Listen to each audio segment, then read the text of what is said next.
Hong Kong's economy has shrunk 0.4% in its second quarter compared to the previous quarter, raising fears of an impending recession.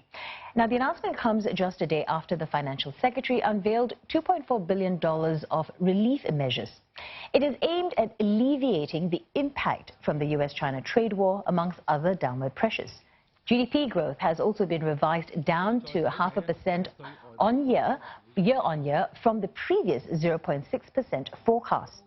Earlier today, government economist Andrew Au said the performance was much worse than expected, marking the city's weakest economic conditions in 10 years. Wei Du explains why the stimulus package might not be so sweet for some. The Hong Kong government announces tax cuts and other relief measures often. It helps that the city has been running a persistent fiscal surplus for almost a decade. But what's extraordinary about this relief package is the timing. Usually these policies are pushed out during the budget in February instead of in the middle of the year. Financial Secretary Paul Chan said it needed to act fast to break the downward spiral in an economy tormented by the trade war and unrest. 我哋希望呢就係通過而家呢一啲措施呢，我哋能夠減輕市民嘅負擔，亦都俾一啲基層嘅市民、一啲中產人士，譬如我哋退稅退夠100%，俾佢哋喺個袋裏面多返啲錢，亦都希望透過咁佢可以從消費各方面呢都可以幫到我哋香港嘅經濟。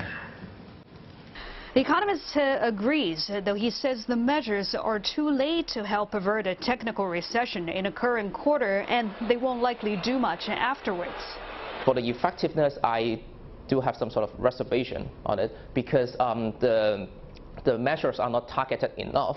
So, for example, like you are guaranteeing the SME can get the funding from the banks or from government, but then the point is the businesses, say the export importers, they do not have business. So it's, the reason for them to get a credit seems not justified to me. Out on the streets, Hong Kongers are not buying Chan's statement that the sweeteners have nothing to do with the political pressure coming from the protests.